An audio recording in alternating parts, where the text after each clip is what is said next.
Sup, guys. Ryu here for TheCouncilNetwork. If you're looking for the new Ninja Turtles episode, just ask in the comments. I know where to find it, where to link it to. But this is a review, not the episode. So don't just go disliking. I just need to get that out of the way. So welcome back to another Ninja Turtle review. This is like week 3 of the show being back. Let's hope that it keeps going and keeps coming. This episode actually did a lot of things right. It was Raphael focused. He's like the least most focused turtle on the Nickelodeon show, so that's good. That's a positive right there alone. So that's a positive that they're focusing on Raphael, because he doesn't really get a lot of episodes to himself. And the episode also focused on Baxter Stockman, which is one of the better, honestly, the better rogues, I guess if you want to use that word, for the Ninja Turtle villain gallery.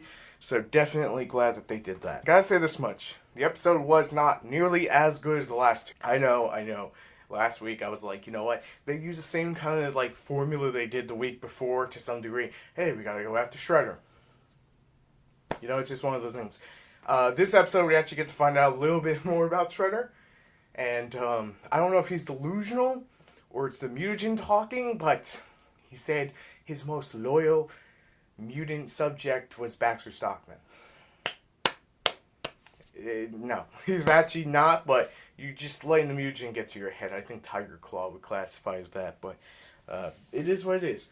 The biggest takeaway from the episode is that Baxter Stockman could be the focus of a villain in a Ninja Turtle episode, and it would be a great episode. I think he could even carry a season if they stop making him so goofy and start making him more serious.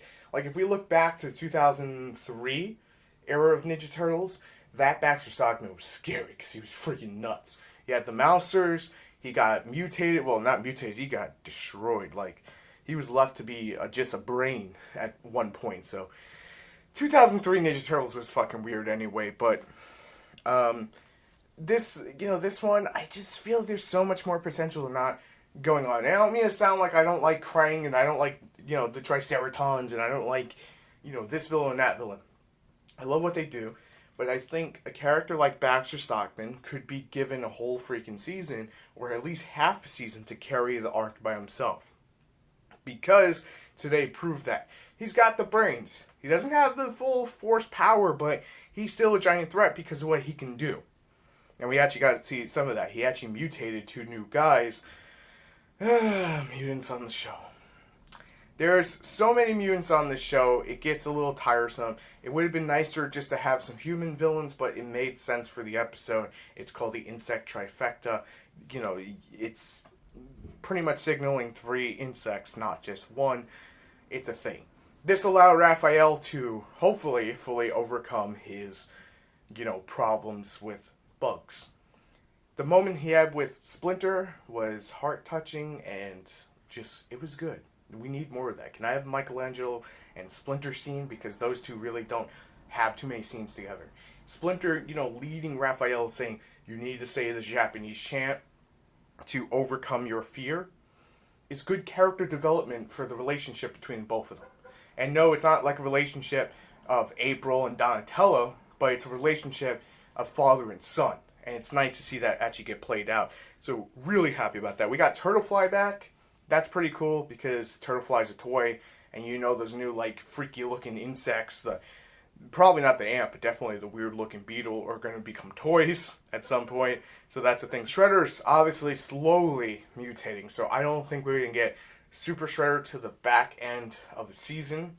I don't think it's actually going to play out completely. But do have to make mention, the one insect's name was Scumbag. I actually misheard it, but it's Scumbag. And Scumbag, if I'm not screwing this up, back in the 89 cartoon was actually a character, so it's a callback to that. So I guess it makes sense. I mean, I'm not trying to hate on the mutants of the show. They make for some cool little action figures because that's Ninja Turtles. But I think there's so much potential for someone like Baxter Stockman, mutated or not. If you look at the comic books and the arcs they do, some of that could be brought into the TV show and made to just be huge. Now, I did say this before, and I'll say it again. Seeing Karai being half mutant, half human, and the way it plays out, this episode made it play out a lot better. You have the ability to get away, but you didn't use the ability to get away. This episode, she did. Congrats. It's those little things that add up to the the whole thing. If Shredder is to remain mutant, for the rest of the series, let him be able to control it like Karai, and I think that would be just perfect. Have him as Super Shredder for a while, and then go from there. Shiragami, I don't think she's in the episode at all. Oh, no, she's not in the episode at all. Rip. Casey's back. What can I say about Casey? Besides his stick had the Kevin Eastman on it, which is one of the guys who created Ninja Turtles. Nice little nod. The fact that he pretty much didn't have a huge role in the episode, which is fine by me. But the one thing I do have to say, how many times do we have to watch Karai get basically kidnapped by one of Shredder's goons when she's supposed to originally have been one of the better foot, ninjas? I don't know. I feel like she's underpowered because she's younger in this era, but I'm going to let it go.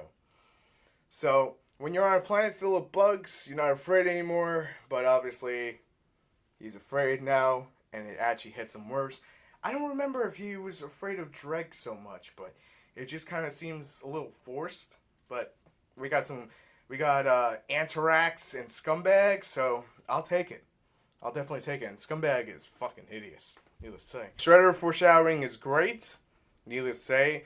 I really wish the one character that they would bring over is the Fox from the IDW comic, because that character alone could write a whole arc by herself. She is a mutant, but her story arc is amazing, and I would love to see what Nickelodeon is able to do with it.